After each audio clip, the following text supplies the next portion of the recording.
0.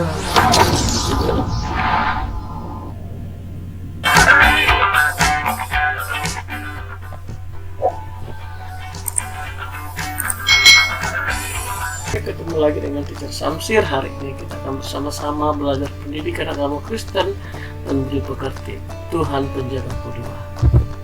Sebelum kita sama-sama belajar, mari kita berdoa. Let's pray. Lord Jesus, thank you today. Now we want to study religion. Bless and guide us.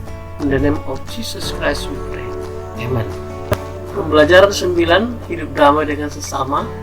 Bacaan Alkitab, Kejadian 33 ayat 1 sampai 11, Lukas 6 ayat 27 sampai 30, Roma 12 ayat 9 sampai 21. Mari kita baca Alkitab kita, terambil dari Roma 12 ayat 12. Mari kita sama membaca 1, 2, 3 ya. Sedapat-dapatnya kalau hal itu bergantung padamu, hiduplah dalam perdamaian dengan semua orang. Coba perhatikan gambar di samping. Ayo kita amati gambar di samping. Kira-kira sedang apa ya? Oh, dia sedang membuli. Bully adalah tindakan kekerasan, ancaman untuk mengintimidasi orang lain. Bully bisa dialami oleh siapa saja. Bully bisa secara fisik, misalnya mendorong, memukul, berkelahi, meludah kepada orang lain. Bully bisa secara emosional juga, misalnya menghina, mengubah nama panggilan, misalnya menjelek-jelekan ya, dan menggoda atau mungkin sengaja menyembunyikan barang orang lain. Rupanya anak teacher, dampaknya bisa merugikan orang lain, bahkan merugikan kita sendiri.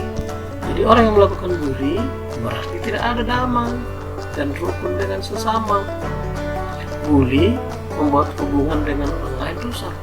Harusnya sebagai murid Yesus tentu tidak menginginkan perlakuan yang tidak menyenangkan dari orang lain, membuat kita marah dan sakit hati. Tapi Tuhan Yesus mengajari kita untuk mengampuni orang yang bersalah. Tidaklah mudah memang, bukan berarti kita tidak bisa melakukannya.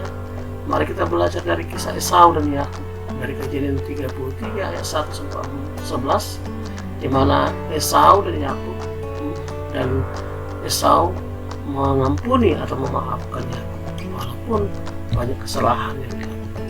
Mari kita tonton video ini. Yakub melanjutkan perjalanannya. Lalu bertemulah malaikat-malaikat Allah dengan dia. Ketika Yakub melihat mereka, berkatalah ia, "Ini bala tentara Allah." Sebab itu dinamainyalah tempat itu Mahanaim. Sesudah itu Yakub menyuruh utusannya berjalan lebih dahulu mendapatkan Esau, kakaknya, ke tanah Seir, daerah Edom. Ia memerintahkan kepada mereka, "Dan aku menyuruh memberitahukan hal ini kepada Tuanku, supaya aku mendapat kasih." Kemudian pulanglah para utusan itu kepada Yakub dan berkata, "Kami telah sampai kepada kakakmu, kepada Esau, dan ia pun sedang di jalan menemui engkau, diiringi oleh 400 orang. Lalu sangat takutlah Yakub dan merasa sesak hati. Kemudian diambilnyalah dari apa yang ada padanya suatu persembahan untuk Esau, kakaknya. Persembahan itu diantarkan lebih dahulu.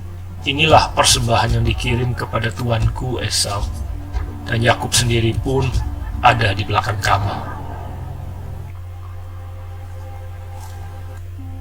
Yakub pun melayangkan pandangnya. Lalu dilihatnyalah Esau datang dengan diiringi oleh 400 orang. Maka dibaginyalah orang-orangnya yang bersama-sama dengan dia menjadi 2 pasukan. Sebab pikirnya, jika Esau datang menyerang pasukan yang satu, sehingga terpukul kalah, maka pasukan yang tinggal akan terluput. Dan ia sendiri berjalan di depan mereka, dan ia sujud sampai ke tanah 7 kali, hingga ia sampai ke dekat kakaknya itu. Tetapi Esau berlari mendapatkan dia, didekapnya dia, dipeluk lehernya, dan diciumnya dia. Lalu bertangis-tangisanlah mereka. Kemudian Esau melayangkan pandangnya. Dilihatnyalah perempuan-perempuan dan anak-anak itu. Lalu ia bertanya, "Siapakah orang-orang yang beserta engkau itu?" jawab Yakub, Anak-anak yang telah dikaruniakan Allah kepada hamba-Mu ini. "Apakah maksudmu dengan seluruh pasukan yang telah bertemu dengan aku tadi?" jawabnya. Untuk mendapat kasih Tuanku. "Aku mempunyai banyak adikku. Peganglah apa yang ada padamu." Janganlah kiranya demikian. Jikalau aku telah mendapat kasih-Mu, terimalah persembahanku ini dari tanganku. Karena memang melihat muka-Mu adalah bagiku serasa melihat wajah Allah, dan Kau pun berkenan menyambut aku. Terimalah kiranya pemberian tanda salamku ini yang telah kubawa kepadamu, sebab Allah telah memberi karunia kepadaku, dan aku pun mempunyai segala-galanya. Lalu dibujuk-bujuknyalah Esau sehingga diterimanya. "Baiklah, kita berangkat berjalan terus. Aku akan menyertai engkau." Tuanku maklum bahwa anak-anak ini masih kurang kuat. Biarlah kiranya Tuanku berjalan lebih dahulu dari hamba-Mu ini. "Kalau begitu, baiklah aku tinggalkan padamu beberapa orang dari pengiringku." Tidak usah demikian. Biarlah aku mendapat kasih Tuanku saja. Jadi pulanglah Esau pada hari itu berjalan ke Seir. Tetapi Yakub berangkat ke Sukot. Dalam perjalanannya dari Padan Aram, sampailah Yakub dengan selamat ke Sikem di tanah Kanaan. Lalu ia berkemah di sebelah timur kota itu. Ia mendirikan mezbah di situ dan dinamainya itu Allah Israel ialah Allah.